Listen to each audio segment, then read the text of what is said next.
Non so se per fare certe cose servano palle d'acciaio o totale mancanza di cervello. Perché quando stai andando in moto e stai correndo una gara e stai spingendo al limite, non hai il tempo per pensare. Agisci d'istinto. Certo, questo non significa che quando corri in moto non devi usare il cervello, anche perché le gare si vincono con la testa, con la strategia. Basta pensare a Valentino Rossi. L'esempio più eclatante di animale da gara è stratega. Ha fatto il doppio delle vittorie rispetto alle pole position, quindi di cosa stiamo a parlare? Esistono però quei frangenti in cui le cose accadono così velocemente che non hai il tempo di pensare. Quei momenti in cui agisci d'istinto senza neanche renderti conto di quello che stai facendo. E senza neanche pensare ti ritrovi a fare delle cose incredibili. E sapete qual è la cosa bella? Che quando accadono queste cose incredibili, se poi subito dopo vai dal pilota e gli chiedi come hai fatto, non lo sa. Non te lo sa dire. Come hai fatto? Non lo so, sinceramente non lo so. Quando agisci d'istinto non lo sai, lo fai e basta. Oggi vi farò vedere 3 situazioni diverse in cui 3 piloti diversi nella stessa pista, nello stesso momento, nello stesso luogo hanno fatto la stessa identica cosa. Una di quelle cose per cui se vai a chiedergli "me la puoi fare?", lui ti risponde "ma sei scemo". Però l'hanno fatta, come se niente fosse. Circuito del Mugello, rettilineo principale, un aeroporto, dove in fondo si superano i 300 km/h e dove nel punto che vi farò vedere i 1000 vanno a 290 km/h. Lo so perché li ho fatti io, che sono una sega, quindi figuratevi quelli forti a quanto vanno lì in quel punto. Situazione 1, Yamaha R3 Cup.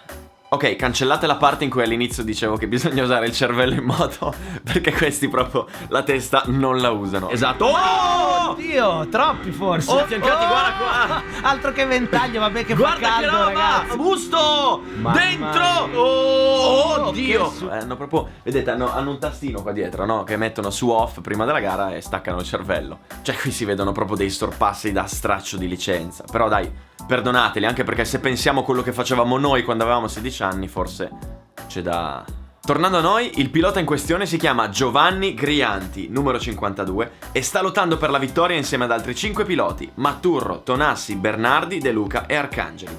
Si trova sul rettilineo, in scia, e sapete che nelle 300 la scia è praticamente una divinità a cui tutti pregano, e a un certo punto decide di togliersi dalla scia per passare.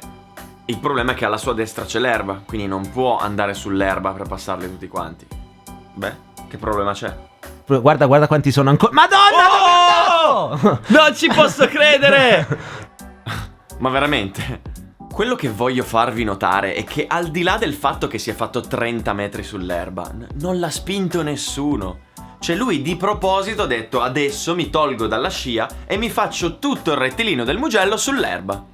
Di proposito, chiaramente, ritorniamo sempre a quella cosa dell'istinto, che fai le cose d'istinto senza pensarci.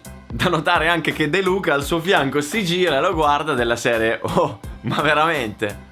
Situazione 2, si sale di cilindrata e si va al campionato italiano CIV 600 Supersport. Stirpe, Bussolotti, Roccoli e Canducci si stanno giocando la vittoria e come vedete da queste immagini la situazione già è bollente e non mancano i rischi. Stirpe però ha già preso una decisione. In fondo al rettilineo voglio essere primo. Il problema è che anche qui non c'è spazio. E secondo voi cosa farà?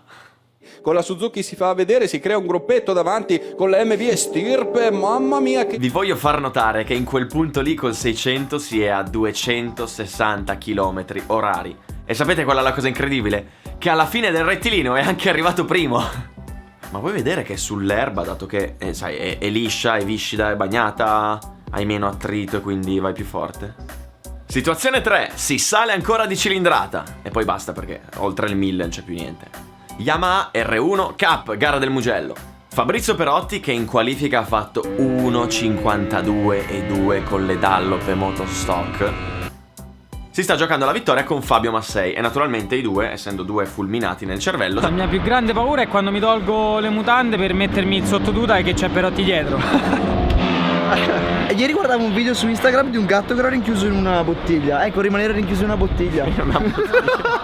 Essendo due fulminati nel cervello si stanno dando di quelle sportellate che la metà basta. A un certo punto sul rettilineo Massei vuole passare Perotti. Il problema è che non c'è spazio. E secondo voi cosa farà? Anomala che è anche presa diciamo al contrario. Guarda Massei, cosa combina! Impressionante, ragazzi, senza levare il gas. Vi voglio solo dire che io, che giro 15 secondi a giro più lento di loro, li passavo a 291 km/h.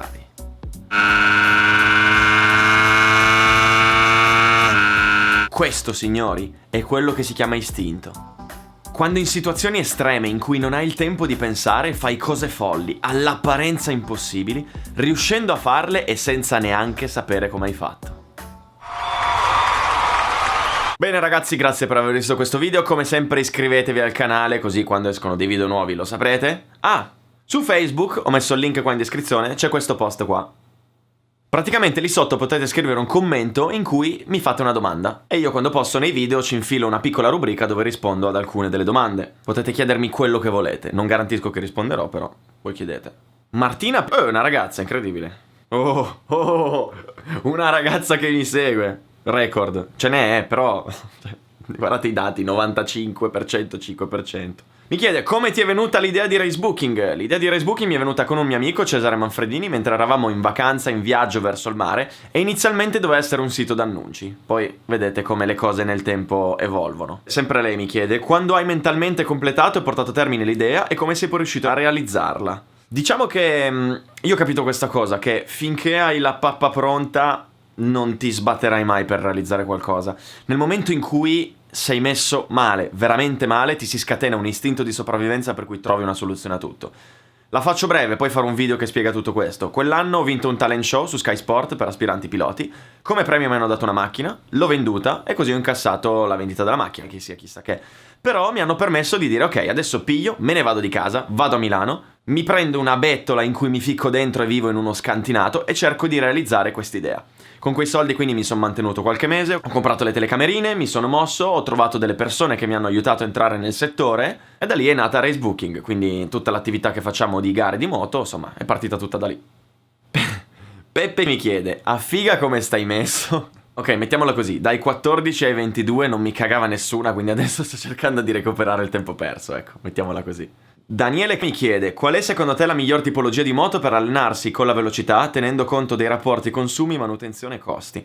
Tenendo presente che ho guidato una moto in pista 11 volte e che sono ancora neofita, non lo so, però io mi sono comprato una mini GP e devo dire che pagata 2000 euro nuova, cinese, ci faccio 3 litri di benzina e ci giro, mezz'ora, un'ora, la pista costa 20 euro. Per quanto io sia poco esperto, posso dire che vedo anche tanti piloti che si allenano con quel tipo di moto, quindi quella. Daniele mi chiede, sintetizzo, in pratica ho guidato tante moto, qual è quella con cui mi sono sentito più a mio agio e con cui sono arrivato più facilmente al limite? Valutazione personale senza pubblicità. R1. Bene, alle prossime domande risponderò nel prossimo video. Ricordatevi di iscrivervi, condividere questo video e lasciare un commento. Ciao!